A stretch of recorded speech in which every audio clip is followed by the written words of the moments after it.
Mən Zəngilan rayonundan gəlmişəm. Hacıyeva İpək Bəhlul qızı 28-ci ildənə. 56 il pedaqoji stajım mən. 97 yaşım var. Buranı mən çox yaxşı gördüm, çox ləzzətli gördüm, çox razı qaldım. Buranın işçilərindən, halal olsun müdiriyyətindən. Qabaq da gəlmişdim, qabaqki vəziyyətdən, indiki vəziyyətin böyük fərqi var. Çox xoşuma gəldi.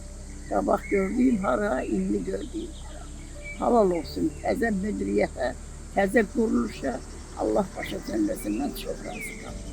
Mən yaşlı adamam, hər şeyi seçənəm. Pisi yaxşıdan bilənəm ayrı. Ayırmağı bacarıram, hələ ki ağlım biraz başımda var. Çox razı qaldım. Allah razı olsun, belə adamları min yaşasın.